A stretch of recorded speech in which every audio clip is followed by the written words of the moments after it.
प्यारे अधिवक्ता साथियों, सभी को हमारा प्यार भरा नमस्कार। मौसम ने थोड़ा करवट लिया है। पश्चिमी उत्तरी भारत में, यहाँ तक कि उत्तर प्रदेश के 2 जिलों में, आगरा और झांसी में, बूंदाबांदी और ठंडी के सीज़न की पहली बारिश हुई है। ये मौसम करवट जब लेता है तो आपके स्वास्थ्य पर असर डाल सकता है। और ठंडक 2 दृष्टि से ज़्यादा महत्वपूर्ण है। एक तो अपना पोषण करने के लिए, अपना स्वास्थ्य बनाने के लिए, डाइजेशन हो जाता है जिससे आप गर्मियों में लड़ सकें। और जो संभाव्यता है आपके परीक्षाओं की, प्रारंभिक परीक्षा आप ठंडी में ही फेस करेंगे, चाहे फरवरी लास्ट, चाहे मार्च में, होली के आसपास। लेकिन जो मेंस है ये 100% है, प्रचंड गर्मी में फेस करना है। तो मेंस के लिए जो सघन तैयारी इस समय चल रही है, पिछले 48 घंटे में हमारे पास कई अधिवक्ता बंधुओं और बहनों का फ़ोन आया है जिन्होंने ये दर्शाया कि सर, हमें ऐसा लगता है कि जे पहले आ जाएगी। ज़्यादातर बच्चे ये कह रहे हैं, वही 218 पद वाली जो बात है। मैं भी उसको एक सिरे से नकार नहीं सकता, बात है उसमें, लेकिन मात्र उसी एक कारण से हम उसको अंतिम सत्य नहीं मान रहे। स्टेट है, स्टेट गवर्नमेंट जहाँ ध्यान दिया, बस एक दिन की बात है, एक दिन की, एक नज़र इनायत की। सीधे सख्ती से कह देंगे भेजिए इसको, क्या करना है, इसे चलाएगा कमीशन। बस इतनी सी बात है, और इतना करने में किस दिन घट जाए कुछ पता नहीं। तो कहने का ये अर्थ है कि तैयारी में जो गति है लंबे समय से, मैं इसी चैनल से अपने मूल अधिवक्ता साथियों से भी रिक्वेस्ट करूंगा कि आप समय रहते अपने सीरीज को कंप्लीट कर लीजिए, वादे में मत डालिए। खास करके वो बच्चे जिन्होंने पेमेंट किया है फिर भी स्लो हो गए हैं, मैं ये चाहूँगा कि आप अपने सीरीज को कंप्लीट कर लीजिए अतिशीघ्र, क्योंकि जब वैकेंसी आए तो निर्द्वंद होके बैठ के पढ़िए। जो जुडिशरी के 35 प्रश्न पत्र वाली सीरीज अगर अब ज्वाइन करेंगे तो स्वाभाविक है कि वो परीक्षा के दौर में पूरा कर पाएंगे, क्योंकि ऐसा तो हो नहीं सकता कि उनके लिए दूसरे मानदंड रखूं। 2 प्रश्न पत्र के बीच में कम से कम 4 दिन का समय तो होना ही चाहिए पढ़ने के लिए। हालांकि जो आपकी परीक्षाएं होती हैं उसमें ये गैप नहीं मिलता, डे बाय डे एग्ज़ाम होता, आप जानते हैं, लेकिन फिर भी वो परीक्षा है और ये सीरीज है। वहाँ आपके अध्ययन का प्रचंड आकलन है, और यहाँ आपके अध्ययन के स्तर को परखना है और सीखना भी है। मात्र परखना नहीं है, सीखना भी है, सावधानियाँ बरतनी है, लर्न होना है। तो जीएस पे, जैसा कि हम पिछले 2 दिन भी कहे, आज भी कह रहा हूँ, जीएस और लैंग्वेज के पेपर पर डे काम करें। जो 500 क्वेश्चन नहीं हल कर सकते हैं, 100 क्वेश्चन ही हल करें, लेकिन करें। और ये भी देखें कि जो पीछे साल के प्रश्न पत्र आए हैं, जैसे मान लीजिए आरओ में आप तैयारी कर रहे हैं और आप मेडुअल हिस्ट्री पढ़ रहे हैं। मेडुअल हिस्ट्री के जो क्वेश्चन पिछले 10 साल में आरओ में पूछे गए हैं, उन प्रश्नों को पढ़ते समय या उसके व्याख्या को पढ़ते समय आपकी जो बेसिक बुक है, चाहे एनसीईआरटी या कोई, उस बेसिक बुक में ही कोड कर सकते हैं, चिन्हित कर सकते हैं।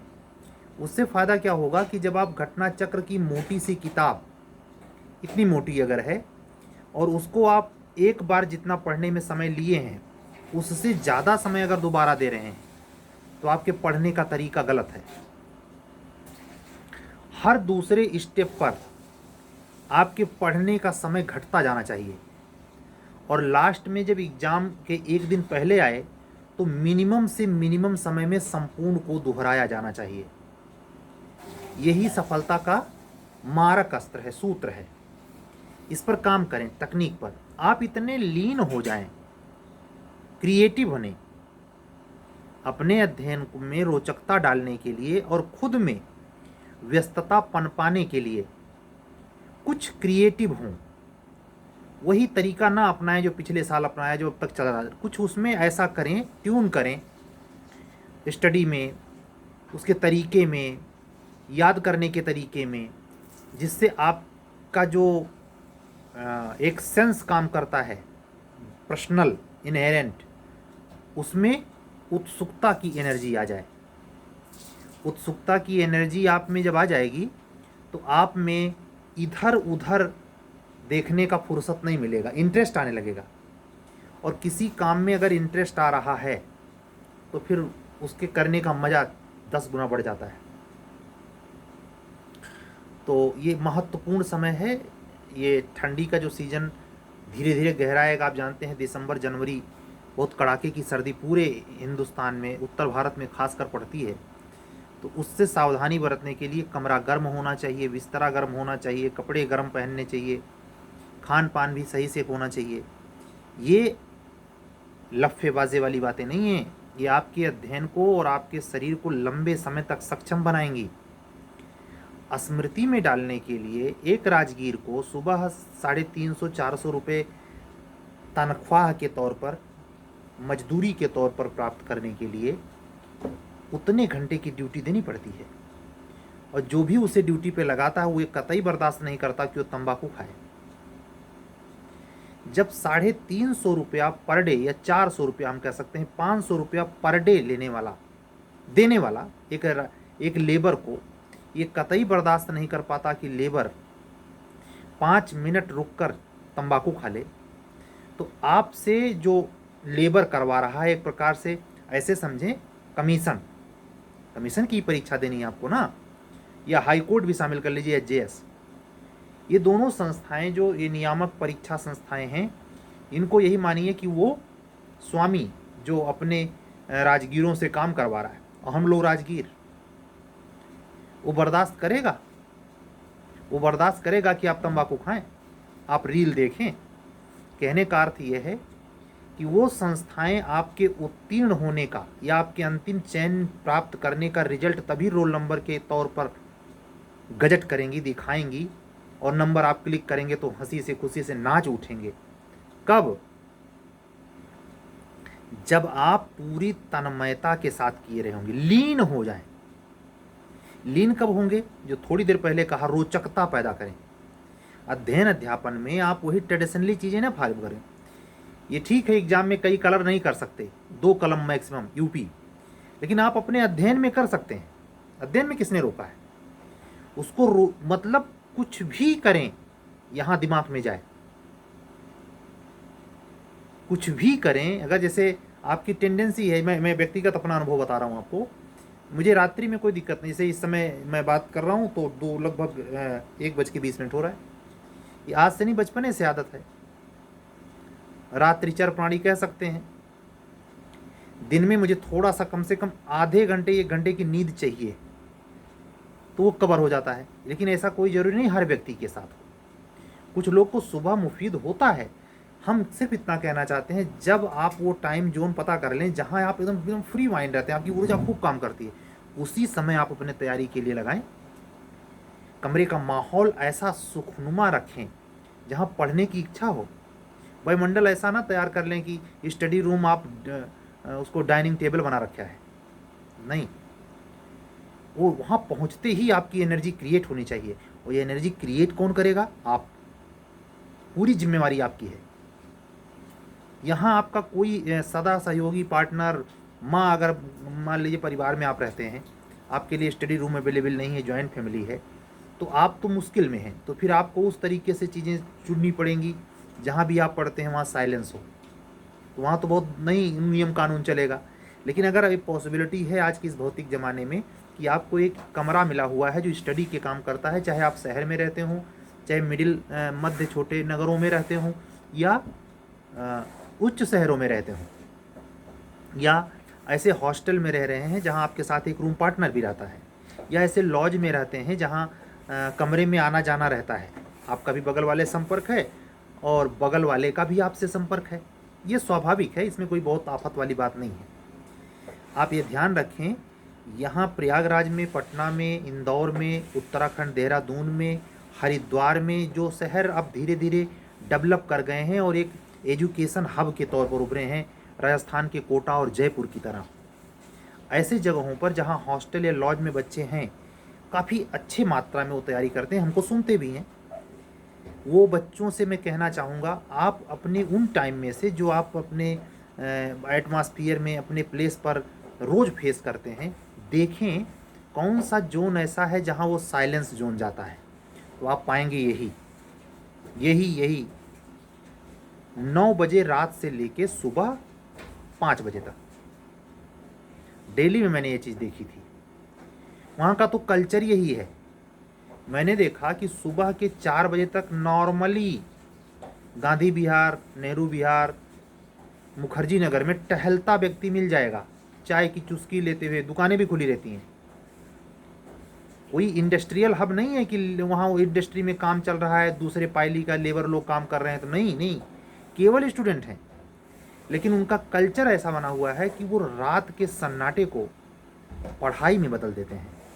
और जैसे भोर हुई, यानी जब लोग जॉब में निकलने लगते हैं, फ्रेश होने लगते हैं, उनको दिनचर्या आम पूरे भारत में आम जीवन में चलता है, उस समय वो सो रहे होते हैं।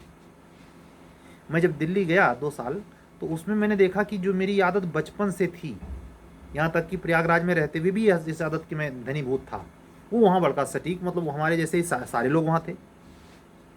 वहाँ से आने के बाद फिर जब प्रयागराज में मैं मुड़ा और प्रयागराज के कल्चर के साथ एडॉप्ट करने की कोशिश की, तो मैं कर नहीं पाया। मतलब ऐसा नहीं हो सकता है कि रात में जल्दी सो जाएं, नहीं। तो वो अपने हैबिट के हिसाब से आप करें। और एक चीज़ आप ये भी ध्यान रखें, क्योंकि आपकी परीक्षाएं रात में तो होनी नहीं है।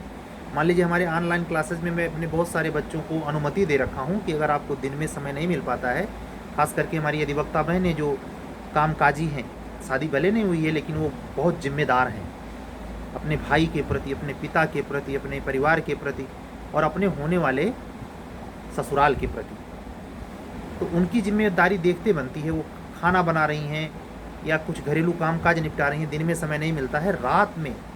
पिछली बार ऐसी 2 अधिवक्ता बहनें थीं, इस बार तो अभी बेचारी वो जुड़ नहीं पाई हैं, लेकिन उम्मीद है शायद जुड़ जाए जुडिशरी से। तो वो अधिवक्ता बहनों को मैं ये कहना चाहूँगा जो अपने टाइम में मतलब इतना दिन में समय मिल नहीं पाता है, तो उनको हमने समय दे रखा है कि आप रात में 3 घंटे निकालिए। रात के सुबह मैं तो सो गया, मान लीजिए किसी दिन सो गया 2:30 बजे, 3 बजे कापियाँ हमारे पास आई हैं, अभी जल्दी गोरखपुर से कापियाँ आती हैं। तो कहने का अर्थ ये है, ये समय तो आप अपने अकॉर्डिंग चुन लें, लेकिन ये ध्यान रखें एग्ज़ाम के समय दिन में आपको पेपर देना है और सुबह ही जाना है, लगातार 5 दिन देना है, 6 पेपर हो गए हैं, समझ रहे हैं। तो उस हिसाब से जब ये समय आए तो 1 महीना पहले से अपनी ये आदत जो रात वाली है बदलनी पड़ती है, मुझे भी करना पड़ता है ये। यहाँ सावधान रहें। मैं एक बार पुनः अपील करूँगा, जिन्होंने पैसे पेमेंट किए हैं और टेस्ट सीरीज को रोक रखा है, वजह कुछ भी हो उनकी, वो मुझसे पर्सनली बात करें और कंटिन्यू शुरू करें, क्योंकि जितने जल्दी आप निपटाएंगे उतना ही आपके पक्ष में जाएगा। आप फ्री माइंड होकर के प्रीलिम्स की तैयारी, मुझे ये पक्का पता है कि जैसे वैकेंसी आएगी इतने बच्चों का सीधी मांग होगा, सर अब मुझे भी जुड़ना है, ये मैं पहले से जान रहा हूँ, मेरी तैयारी भी है। मैं बल्कि इसी हफ्ते में मैं कोशिश करूँगा कि PCS जे के प्रीलिम्स का संपूर्ण सिलेबस कंप्लीट हो जाए। GS के 20 क्वेश्चन छोड़कर जो करंट अफेयर्स के हैं वो सबसे लास्ट में मैं रखूँगा। बाकी 130 सवाल पर बेहतरीन संकलन जो 5 प्रश्न पत्रों में होगा। प्रीलिम्स लेवल पर भी 4 प्रश्न पत्र हैं, तो उस लेवल पर और मेंस लेवल पर भी जो GS के प्रश्न पत्र हैं उसकी तैयारी पे मैं काम कर रहा हूँ। पुलिस सेक्टर रेगुलेशन का 76 से 150 क्वेश्चन पे काम चल रहा है। तो इन सब चीज़ों पे एक लंबे प्रोसेस में हम भी तैयारी में हैं, हम भी स्वागत करने की तैयारी में हैं यूपी कमीशन के APO की वैकेंसी का और जे का। अब की बार मेरा एक और इंटरेस्टिंग आप लोगों से मैं बात शेयर कर रहा हूँ। एक इंटरेस्टिंग पहलू ये भी रहेगा कि आप लोग याद रखें कि सर ने जो GS का पेपर करवाया था, चाहे प्री लेवल पर चाहे मेंस लेवल पर, बहुत काबिल तारीफ रहा। ऐसे तमाम बच्चे हैं जो पैसे के कारण क्रैश कोर्स से नहीं जुड़ सकते हैं, कॉस्टली पड़ता है, तो वो मेंस की अगर हमारी टेस्ट सीरीज ज्वाइन करते हैं और 5 पेपर अगर वो टक्कर लेते हैं तो उनको बहुत लाभ देने वाला है। मैं ऐसे पेपर पर काम कर रहा हूँ और ये खास करके लॉन्च तभी होगा, जैसे यूपीएचजीएस में लोकल लॉ के पेपर को मैंने बिल्कुल प्रीलिम्स में रोक लिया, मैं जानता हूँ व्यापार हो सकता है, तो इसलिए उस पेपर को तब लॉन्च किया जाएगा जब नोटिफिकेशन क्लियरली आ जाए, आप फॉर्म फिलअप कर लें, फिलअप कर लें 4-6 दिन के अंदर, उसके बाद जुटें और आखिरी किक मारें कि पार हो जाए। ये वो चीज़ें हैं जो परीक्षा की तकनीक कहलाती हैं, सूझबूझ के साथ, रणनीति के साथ। ये मत मान के चलें कि आपके सीधे साधे स्वभाव के चलते आप किसी से बातचीत नहीं करते, आप गंभीर दिखते हैं, आप किसी से झगड़ते नहीं हैं, आप क्रोध नहीं करते हैं, आप बहुत सीधे सज्जन आदमी हैं, आप अपने काम से काम रखते हैं। इन सब का बिल्कुल आपके एग्ज़ाम भवन में कोई टेस्ट नहीं है, न मुरव्वत है, न एग्जामिनर आपके इस स्वभाव को नोट करता है, नोट करने का कोई वजह भी नहीं है, कोई पैरामीटर भी नहीं है, केवल कापी जाएगी, वो भी आपके भाव दशा, विवेक, बुद्धि, ज्ञान के आधार पर लिखी गई। आपका चेहरा भी वहाँ नहीं होगा कि उसको देख करके थोड़ा सौंदर्य असौंदर्य का असर पड़ जाए एग्जामिनर पर, नहीं। ये प्रकट सच है कि जो रणनीति का इस्तेमाल करता है वो मुख्य परीक्षा में अंक ज़्यादा लेके आता है। जो रणनीति पे काम नहीं करता, एग्ज़ाम की पॉलिसी पे, टेक्निकल तकनीक पक्ष पर काम नहीं करता, वो पीछे रह जाता है। तमाम स्वभावगत विशुद्धता के बावजूद, तमाम स्वभावगत शुद्धता के बावजूद, बहुत नैतिक रूप से बहुत ऊंचे आचरण वाला व्यक्ति है, लेकिन फिर भी वो इतना ज़्यादा ऐसे संक्रमण काल स्थिति में आ जाता है। अध्ययन के तरीकों में ये सबसे बेहतरीन तरीका होता है कि आप मुख्य परीक्षा के स्तर पर कितना बेहतर तकनीक पूर्ण है। एक अधिवक्ता बंधु ने कमेंट किया कि मतलब वैकेंसी के संदर्भ में यूपी एपीओ के कि इस कुछ मतलब नकारात्मक भाव था, मैंने उसको रिमूव कर दिया। मतलब वो तो आप जानते हैं किसी भी सेक्टर में अगर आप कोई भी काम करें तो असामाजिक तत्व भी उसमें आ जाते हैं जिनका कुछ होना जाना नहीं है, और किसी के दिमाग का खुराफाती अंदाज का कुछ पता नहीं है। तो ये सब करने वालों को मैं ना संबोधित करने आता हूँ, ना आपको सुनाने आता हूँ, ना आपसे ये अपील करता हूँ कि मेरा चैनल सब्सक्राइब करें। मैं जब पर डे ये बोल रहा हूँ कि कम से कम 3 से 4 बार मेंस लिखा हो, इंटरव्यू फेसर हो, उसी के काम लायक हूँ। प्रीलिम्स लेवल की तैयारी के लिए जो मैंने प्रयास छोटा सा किया है, वो ईमानदार बच्चे जुड़े हैं, उनको आस्था विश्वास है, वो अपना काम कर रहे हैं। क्राउड के ऊपर ना तो मेरा कोई कार्यक्रम है, ना भविष्य में कभी होगा। और स्पष्ट तौर पे कह रहा हूँ, मैं किसी भी व्यक्ति से, किसी भी बच्चे से जो मुझसे जुड़ा हुआ है, यह प्री लेवल पे चाहे मेंस लेवल पे या साक्षात्कार मॉक दे के गया है, हाथ जोड़ के करबद्ध प्रार्थना करता हूँ, कुछ प्रचार करने की जरूरत नहीं है। हमने इन पे छोड़ रखा है, चैनल सब्सक्राइबर्स, मतलब हर चीज़ ये देख रहा है, चिंता आप ना करिए। मतलब हम वो आचरण कतई नहीं करने वाले हैं जो ये कोचिंग संस्थान में कुकुर मुत्ते की तरह उगे हुए शिक्षक और संस्थाएं कर रही हैं। उसमें से एक भी आचरण मुझसे वो किसी कीमत पर दूर दूर तक मिलना नहीं चाहिए। कितने लोगों ने कहा कि क्लास में लाइव आइए और पढ़ाइए, नहीं पढ़ाया, मैं नहीं पढ़ाऊंगा। जो बच्चे उसकी कीमत समझते, कहते हैं कि हीरे की परख जौहरी को होती है, मूल्य होता है। बहुत कोशिश कर डाला लोगों ने कि ये जो जैसे प्रयाग रजिया चलता है, लगा रखे हैं, नेट बोल्ट बेच रहे हैं 100 रुपये में। कुछ तो इतने बेशरम हैं कि जब एकदम एग्जाम नज़दीक आ जाएगा तो हम 50 रुपये में सब पढ़ा दे रहे हैं। कुछ और साहसी हैं, जैसे आरो में देखने को मिल रहा है, कुछ वैसे भी जो निःशुल्क पढ़ा रहे हैं, ठीक कर रहे हैं। क्योंकि जो 7 लाख की भीड़ है उस पर कम से कम एक ज़माना ऐसा आ जाना चाहिए कि 1 लाख कोचर हो जाने चाहिए। 7 लाख का जो फार्म पड़ा है, 1 लाख कोचर की ज़रूरत है, यानी एक कोचर के पास 7 लोग जाएं। उस स्थिति की तरफ बढ़ रहा है ये। हमें इससे मतलब ही नहीं है। हमारा ना वो मकसद है, ना उस सिनेरियो में जाना है, ना वो गरिमा महिमा मंडित होना है।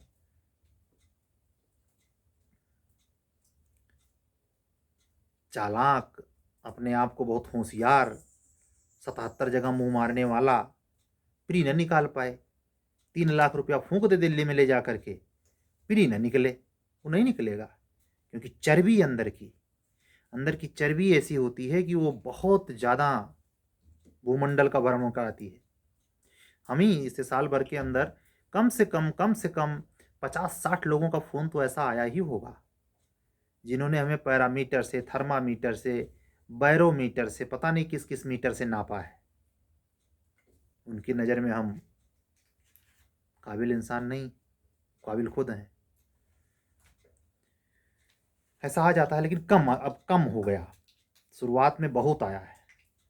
कम से कम ये भी गेस है कि कम से कम 20-25 कोचिंग चलाने वालों ने फ़ोन किया। मैंने कहा ना, प्रयागराज में एक लड़की का फ़ोन आया, केवल 2500 में शेड्यूल लेके चली गई। उसको शेड्यूल बनाना नहीं आता था। ये बात मैं क्यों कहता हूँ आपसे? आप जिस व्यक्ति से जुड़े हैं वो प्रत्यक्ष हैं, मतलब आपने कुछ फेस टू फेस किया। मान लीजिए मेंस की टेस्ट सीरीज में कुछ पेपर आपने किए हैं, प्रीलिम्स में कुछ किए हैं, उससे सीखें, क्रैश कोर्स से जुड़े हैं, उसको अपनाएं, ढर्रे पे मत चलें, खुद भी कुछ करें। ये खुद भी कुछ करना ही आपको उस विशिष्ट जोन में लाएगा। और हाँ, एक पहलू तो भूल गया, परमात्मा को साक्षी मानते हुए मैं उन अधिवक्ता साथियों का जो हमसे कभी व्यक्तिगत बात नहीं किए हैं, वो भगवान स्वरूप हैं। क्यों? हमसे उन्होंने बात की नहीं है। हमारे बारे में वो अन्य से कहते फिरते हैं कि गिरी सर के बारे में आपने जानते हैं या नहीं जानते। नहीं व्यक्ति ये जानता तो उसको यूट्यूब चैनल शेयर कर देते हैं, बात करिए इनसे, हो सकता है आपको मेंस में मदद कर दें। वो हमसे कभी बात नहीं की, आप आश्चर्य में पड़ जाएंगे। ऐसे व्यक्ति बच्चे भी हैं। उनकी मम्मी पापा को मेरा सैल्यूट, सर झुकाता हूं मैं उनके आगे। हमसे बात नहीं की, लेकिन उनका बारीक, कहते नहीं ट्रांसपेरेंट नहीं जाओ। कभी कभी आप जिले में देखें, ऑनेस्ट ऑफिसर आ जाता है। वो ऑनेस्ट ऑफिसर आ जाता है, वो बेईमानी नहीं करता, बेईमानी को सपोर्ट नहीं करता। उसको जो पब्लिक की सेवा मिली है, पब्लिक सर्विस वाली, उसमें वो लगा रहता है। ऐसे भी तमाम अफसर आते हैं, और इसी कमीशन से चुने हुए अफसर आते हैं। तो ऐसे टाइप के बच्चे जो जुडिशरी में हैं, एपीओ बन गए हैं, जे बन गए हैं। एक शुक्ला जी हैं प्रतापगढ़ से, मैं नाम जानबूझ के नहीं ले रहा हूँ, लेकिन मैं उस व्यक्ति का एज ए प्रोसिक्यूशन ऑफिसर हृदय से बहुत सम्मान करता हूँ। इसलिए नहीं कि वो हमारे नाम का प्रचार कर रहे, हमने वो भावना कि वो व्यक्ति मुझसे बात ही नहीं किया है भाई, एक को बार ना किसी कार्यक्रम में जुड़ा है, वो ऐसा क्यों कर रहा है? यकीन सोचिए, केवल यूट्यूब चैनल पे बच्चे, कई बच्चों का तो ये फ़ोन आया है कि सर ये कंटिन्यू चलते रहना चाहिए, मेरा जो पर डे का शेड्यूल है, यानी मैं मोटिवेट होता हूँ। जबकि आप ये देखते होंगे, क्या मैं मोटिवेशन के लिए बात करता हूँ? यूं ही नॉर्मल बातें आपसे हमारी होती हैं।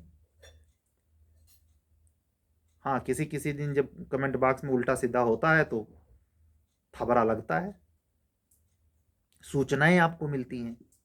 मैंने भी कल बहुत नाराज़गी प्रकट की, कुछ लोग ग्रुप में उल्टा सीधा, तो वो उसका असर देखा हमने कि हमने इतना कहा, लेकिन कोई टस से मस हुआ नहीं है। यानी ज़रूरत है तो आप लोग भी तैयार रहें। अचानक 3 दिसंबर को वोटिंग है, वो वोट गिना जाएगा, 5 राज्यों में किसकी किसकी सरकार बनी। अब मैं राजनीतिक बात तो यहाँ नहीं करूँगा, लेकिन मुझे ऐसा लगता है कि शायद राजस्थान में सत्ता परिवर्तन हो जाए। छत्तीसगढ़ और मध्य प्रदेश का कुछ कह नहीं सकते क्या हो जाए, लेकिन राजस्थान में सत्ता परिवर्तन का युग दिखाई देता है। गहलोत सरकार जाएगी, वहाँ बीजेपी आ सकती है। मध्य प्रदेश में आशंका है कि कांटे की टक्कर हो जाए, और छत्तीसगढ़ में भी हो सकता है कांग्रेस रिपीट कर जाए, भगवान जाने, है ना। तो ये बात की बात है, लेकिन ये इसलिए कह रहा हूँ कि आप सोच रही, तेलंगाना में भी थे आज योगी जी, आज या कल की बात है, तेलंगाना में प्रचार करने गए थे। ये कब ध्यान देंगे यहरिया की यूपी एपी वैकेंसी और जे वाली वैकेंसी कार्मिक मंत्रालय, उन्हीं के पास तो कार्मिक मंत्रालय है। इतना तो आप लोग जानते ही होंगे ना। उत्तर प्रदेश कायदे से पढ़ना, ये जान लो, आरओ में भी उत्तर प्रदेश स्पेशल से क्वेश्चन पूछेंगे। ये नया ट्रेंड गवर्नमेंट डाल रही है जीएस के नाम पर। मैंने देखा, आपको हिंट करूं, 2020 वाले में तो नहीं, लेकिन 2018 पार्ट 3 वाले में भी जो जीएस का पेपर यूपी एचजेएस ने, हाई कोर्ट ने बनाया था, उसमें अच्छा खासा क्वेश्चन उन्होंने यूपी स्पेशल का रखा था, सॉरी। तो यूपी स्पेशल केवल यही नहीं है कि जीएस के नाम पर 2 प्रश्न पत्र बना दिया गया है, उत्तर प्रदेश स्पेशल 1 और भाग 2। नहीं, वो आप देखें, और बेहतरीन योजनाएं जो सरकार ने, योगी सरकार ने पिछले साल या इस साल चलाई हैं, जैसे करंट आप देख रहे हैं, तो आप ये ध्यान रखें कि यूपी के एसजेएस में भी प्री लेवल पे अगर बाई चांस इक्का दुक्का क्वेश्चन आ गया, मेंस में आपको कम से कम 20 नंबर के क्वेश्चन 100 में, क्या सुन रहे हैं, 100 में 20 नंबर के सवाल उत्तर प्रदेश स्पेशल से हो सकते हैं। तो अगर उच्चतर न्यायिक सेवा की भी मुख्य परीक्षा की तैयारी के लिए आप शिद्दत से लगे हैं, जैसे कि मैं पहले ही क्लियर कर दिया हूँ, 7 दिसंबर को पहला प्रश्न पत्र का, लॉ का पहला प्रश्न पत्र मॉडल प्रश्न पत्र एचजीएस के लिए होगा। फिर अगले हफ्ते, अगले नेक्स्ट संडे सेकेंड पेपर, फिर नेक्स्ट संडे थर्ड पेपर, और तब तक तो एचजीएस आ ही जाएगी, मैं जान रहा हूँ ना। पचा थोड़े पाएगा, ना हाई कोर्ट पचा पाएगा, ना स्टेट कमीशन पचा पाएगा, ना स्टेट गवर्नमेंट पचा पाएगी तीनों वैकेंसी, और तीनों का फाइनल 24 में ही होगा जो आने वाला है। और एक बात स्पष्ट करूं, जैसे ये आप लोग जो मेंस के लेवल पे चीज़ें पढ़ रहे हैं, रिटन में ही करें। लेटे लेटे पढ़ने की आदत होती है, गंदी आदत है ये। ठंडी है, कुछ ओढ़ बेड़ के बैठें, लेकिन आप लिखें। मान लीजिए टेस्ट सीरीज में हमारे साथ 3 घंटे आप इन्वॉल्व रहते हैं, जो अधिवक्ता बहनें, अब असर पड़ा है, मैं एक चीज़ मैं सबके सामने कहना चाहूँगा, हमारी सारी अधिवक्ता बहनों में इस बात का बहुत बड़ा इम्पैक्ट पड़ा है कि उन्होंने अपने ड्यूरेशन, वर्ड्स और पीरियड दोनों को शॉर्ट किया। यानी हम बार बार कह रहे थे कि ये किसी भी कीमत पर 25 पेज से ज़्यादा ना हो, 3 घंटे में 25 पेज से ज़्यादा ना लिखें। देखें कैसे उत्तर सौष्ठवपूर्ण होता है। क्वालिटी पे काम करें, क्वांटिटी पे नहीं। क्वांटिटी को क्वालिटी में कन्वर्ट करने का आर्ट सीखें। ये जितने लोग प्री पढ़ा रहे हैं कहीं भी, प्रयागराज का नाम लेकर के बदनाम नहीं करना है, सभी बंधु हैं, सभी अधिवक्ता हैं, कोई हमारे से उम्र में बड़ा भी हो सकता है, सीरियस लोग हैं, वो सबका अपना काम है, अपना बुद्धि विवेक है, लेकिन मैं इतना जरूर क्लियर कर रहा हूँ कि प्रीलिम्स लेवल पर जो ऊर्जा आप खपाते हैं, आपको कभी सोचना चाहिए कि जब आप एक सेमेस्टर से पास होके आए हैं और प्री लेवल की भी आपको दिक्कत है, बहुत पीछे हैं, साधारण नहीं। जितनी सीट आनी है 200 सवा 200 जे इसने के आसपास एपीओ, उसके लिए जानते हैं चिंगारी निकलेगी महाराज। जो इंटरव्यू केवल मात्र फेस करते हैं वही नहीं घुसने देंगे, आप कैसे घुस जाओगे। चले आए हो, इस सेशन की वैकेंसी आपके दिमाग में चल रही है कि सर जी कह रहे हैं, गिरी सर कह रहे हैं, तमाम सर कह रहे हैं अगले महीने आने वाली है, और आप शुरू कर रहे हो प्री। तो प्री के लेवल पर की तैयारी का मतलब है कि जिस सेशन में आप प्री की तैयारी कर रहे हो बेटा, और अधिवक्ता बहनों से भी कहना चाहूँगा, अधीर नहीं होते, इसका गलत अर्थ नहीं लगाते। 1.5 साल बाद आप तैयार हो पाएंगे अगर आप पेशेंस बना के सारे पेपर को कवर करें तब। और अगर बीच में डिस्ट्रैक्ट हो रहे हैं, आपको विश्वास नहीं होता, आप इधर उधर के स्टेट का एग्जाम कूद कूद कर दे रहे हैं बगैर तैयारी के, तो दीजिए, कहीं फाइनल हो जाए तो कहना। तो आज भी मैं आपको यही बताने आया कि मुख्य परीक्षा पर जोरदार काम करिए, शिथिल मत पड़िए। ठंडक बढ़ी है, स्वाभाविक है, मौसम बदलेगा, ये तो मौसम का काम ही है, लेकिन आप अपने शेड्यूल में जो स्फूर्ति बना के रखे हुए थे पिछले 5 दिन पहले तक, उसको फिर कंटिन्यू कीजिए। मेरे कहने का असर ये होता है कि मेरे पास 2-3 मांग पत्र आ जाता है कि सर मुझे पेपर दीजिए, अच्छा लगता है। कभी कभी मैं व्यक्तिगत रूप से आपके सामने हाथ जोड़ के प्रार्थनात्मक भाव से कहूँगा, मैं खुद चाहता हूँ कि अच्छा ठीक है, आज बच्चों ने नहीं मांगा तो थोड़ा सा आराम मिल जाएगा। थक जाना पड़ता है, लेकिन यह है कि हमें थकना स्वीकार नहीं है। हम कर्तव्य के पथ पर चाहते हैं और बगैर किसी प्रचार के चाहते हैं। आपको सफलता मिल जाए किसी से मत कहना, परमात्मा से भी आपको अर्जी नहीं लगाने की जरूरत है।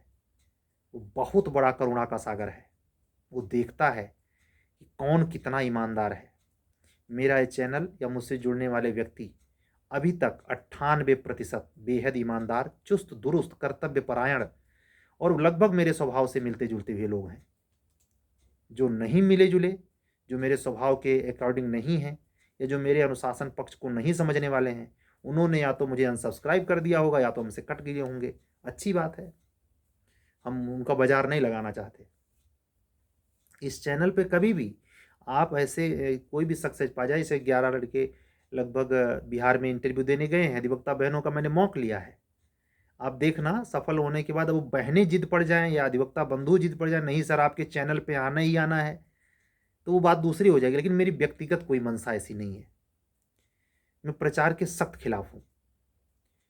क्यों क्यों उसकी भी वजह बता चुका हूँ कि यह जो सफलता मिलती है वो आपके बचपन से लेके तमाम बुजुर्ग तमाम किए आपके नेक कर्मों का नतीजा होता है।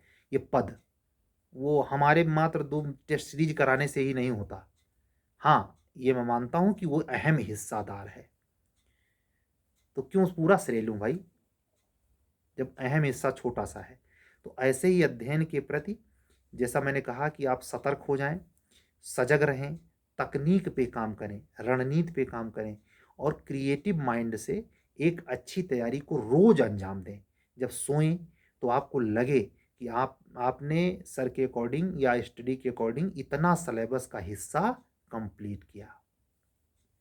जैसे मैंने अपने बच्चों से कहा था कि सामने लगा दीजिए नोटिस, ऐसे मैं ये भी कह रहा हूँ कि यूपी एपीओ और जेएचजीएस अगर तीनों मिल रही है तो तीनों का जो जो मिल रही है उसका सिलेबस फोटो कापी बड़े बड़े वर्ड में करवा के अपने ठीक स्टडी पेपर के सामने रखिए, टेबल के सामने, और मार्क करते जाइए कि ये पढ़ चुका, यहाँ तक इस महीने तक ये टेस्ट सीरीज कंप्लीट कर ली। ऐसे जब सिलेबस कंप्लीट होगा समय रहते, प्री के एग्जाम के जस्ट 10 दिन पहले, कोई माई का लाल रोक नहीं सकता आपको इंटरव्यू देने से। ऐसा काम दिल्ली के रहने के दरमियान 11-12 में मैंने यूपीएससी की तैयारी करने वाले लड़कों की देखी थी। वही चीज़ मैं आपको अप्लाई करने के लिए कह रहा हूँ जुडिशरी और एपीओ में। हमारी अधिवक्ता बहनें बहुत गंभीरतापूर्वक बातों को सुनती हैं और वो अमल में लाती हैं। मैं ऐसा व्यक्तिगत तौर पे मानता हूँ हमारे अधिवक्ता बंधु नाराज ना हो। अहंकार पुरुष में तो होता है, और पुरुष को एक पुरुष कैसे समझा सकता है, स्त्री की बात भले मान लेगा। तो मैं इतना ही कह रहा हूँ कि उतना अनुपात में मैं महसूस करता हूँ फॉलो नहीं करते, सुनते हैं, जितने अनुपात में हमारी अधिवक्ता बहनें फॉलो कर रही हैं और रिजल्ट में है वो। हमारे ही साथ जैसे यूपी कमीशन ने 165 लोगों को जज बना दिया है, आप देखिएगा अब की बार आने दीजिए वैकेंसी, ठीक है। तो चलने दीजिए। अगर आपको हमारे चैनल पे बिल्कुल नए हैं, हमको सुन रहे हैं, किसी अधिवक्ता बंधु ने आपको शेयर किया है हमारा लिंक, तो आप हमारे चैनल को सब्सक्राइब करें। अगर सीरियस कैंडिडेट हैं प्रारंभिक लेवल पे ही सही, उसका भी इंतजाम है। ऐसा नहीं है कि प्रीलिम्स लेवल पर मैं सीरीज केवल उन्हीं लोगों को देता हूँ जो 5 बार मेंस लिखे हो, नहीं। आप नए हैं, बिल्कुल बेसिक जानना चाहते हैं, तो उसके लिए कम से कम सीरीज के लेवल से, क्रैश कोर्स के लेवल से जो भी आपको रचे पचे बसे, उसके लिए हमको इसी व्हाट्सअप नंबर पर 7705090393 पर व्हाट्सअप करके जुड़ सकते हैं। एक बार हम कार्यक्रम को फिर से उद्घृत कर देते हैं, बता देते हैं आपको। यूपी एपीओ और एचजेएस की प्रक्रिया विधि के संदर्भ में, प्रक्रिया विधि जब हम कह रहे हैं तो सीपीसी के विदाउट कह रहे हैं, क्योंकि सीपीसी में ड्राफ्टिंग और प्लीडिंग एक अहम हिस्सा है, और फिलहाल अभी सीपीसी प्रक्रिया विधि में शामिल नहीं है। बाद में ये शामिल हो जाए बात अलग है, एचजेएस के नोटिफिकेशन के बाद। इस समय एविडेंस चल रहा है और एविडेंस के बाद तुरंत सीआरपीसी और पुलिस एक्ट रेगुलेशन चलेगा। ये माइंड में मेकअप करके चल रहा हूँ कि जो 24 फरवरी का डेट लगा रखा है कमीशन ने, 11 फरवरी सॉरी, आरओ का, उसके बाद ही कोई डेट लगाएगा, उसके पहले तो प्री नहीं लेगा वो यूपी एपीओ या जे का। तो उसी हिसाब से हमारा शेड्यूल भी है और तैयारी भी चल रही है। अल्टरनेट क्लास जाती है, हिंदी मीडियम में क्लासेज रहती हैं जीएस की और लॉ क्रैश कोर्स की। अगर इससे भी इंटरेस्टेड हैं, इससे जुड़ना चाहते हैं, तो व्हाट्सअप नंबर यही है। अगर आप लोकल माइनर की दृष्टि से क्लासेस चाहते हैं तो वो एचजेएस और यू जूनियर डिवीजन के अकॉर्डिंग हिंदी मीडियम, तो उसके लिए भी यही व्हाट्सअप नंबर है। और प्री मेंस की test series Hindi English medium में किसी मीडियम में अगर आप जुड़ना चाहते हैं, चाहे यूपी एचजेएस से, चाहे यूपी जूनियर डिवीजन सिविल जज से, या यूपी एपीओ से, आप संपर्क कर सकते हैं, ठीक है। तो आप लोगों के अनन्य सहयोग के लिए मैं हृदय से आभार प्रकट करते हुए आज का वीडियो बंद करता हूं। अपने तबीयत का ख्याल करते हुए, ठंड से अपने आप को बचाते हुए अध्ययन सतत करिए। कल फिर मिलेंगे, तब तक के लिए जय सिया राम। सत्यमेव जयते। शुभरात्रि।